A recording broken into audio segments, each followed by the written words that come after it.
Virus corona membuat kita belajar banyak hal. Salah satunya adalah dalam hal beragama. Agama itu ternyata bukan melulu soal ibadah atau ritual, namun yang paling urgent adalah penyerahan diri secara total kepada Sang Pencipta. COVID-19 telah membuktikan siapapun rentan ditulari wabah penyakit yang tak kasat mata ini.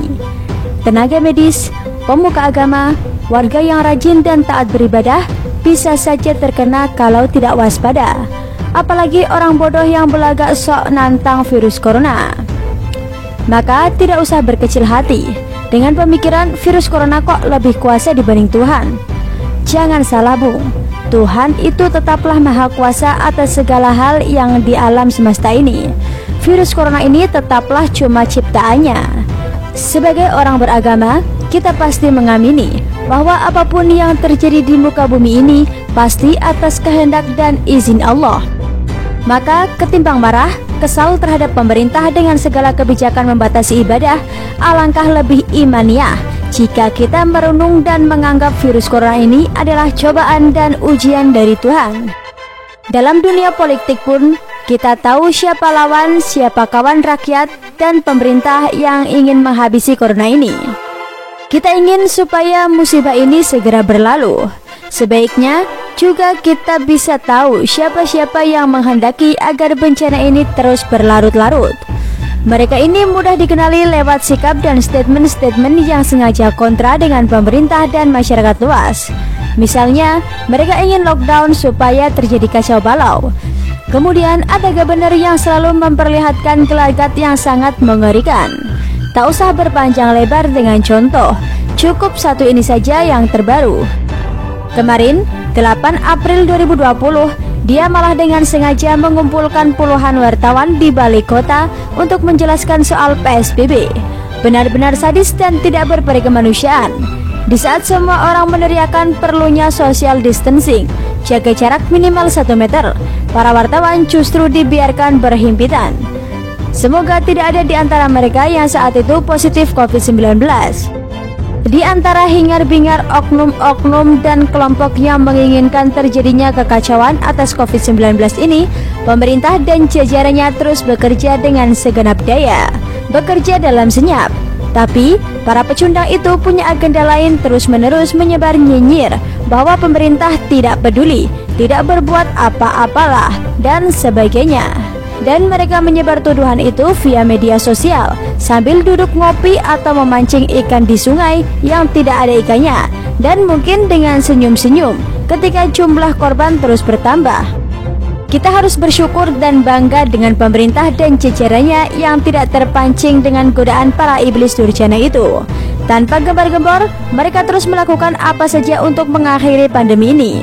Target jangka pendek adalah supaya sebelum bulan puasa tiba, masalah COVID-19 ini sudah beres, sehingga orang-orang dapat menjalani bulan Ramadan ini seperti tahun-tahun sebelumnya. Tanpa menihilkan peran lembaga lain, BUMN di bawah komando menterinya Erick Thohir sangat agresif dan kreatif dalam perang terhadap COVID-19 ini. Salah satunya adalah dengan cepatnya Menteri BUMN Erick Thohir bersama Komut Pertamina Basuki Cahayapurnama alias Ahok menyulap Rumah Sakit Pertamina Jaya di Cempaka Putih, Jakarta Pusat menjadi tempat penanganan pasien COVID-19.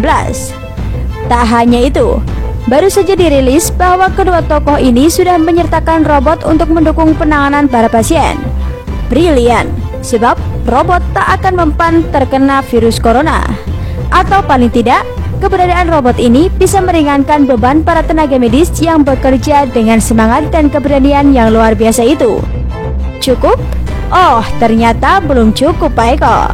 Dirilis dari sebuah media bahwa Erick Thohir dengan Kementerian BUMN-nya telah membawa mesin lab dari Switzerland untuk memeriksa virus corona. Direncanakan sampai akhir bulan ini nanti akan ada 10 lab, dan setiap lab diharapkan mampu melakukan 1000 tes per hari. Dan lab-lab tersebut akan disebar di rumah sakit milik BUMN, di mana salah satunya adalah Rumah Sakit Pertamina Jaya Jakarta. Dan lab-lab yang lain akan ditempatkan di titik-titik penting seperti Jawa Timur, Jawa Barat, dan lain-lain.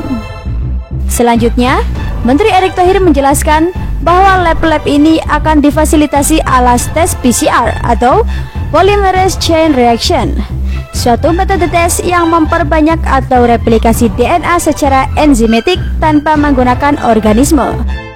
Apapun itu, yang pasti akan semakin memperkuat daya gempur Indonesia terhadap wabah COVID-19 ini. Semoga saja semua rencana yang sangat mulia ini berjalan dengan lancar dan baik hasilnya, sehingga virus corona ini dapat segera ditaklukkan.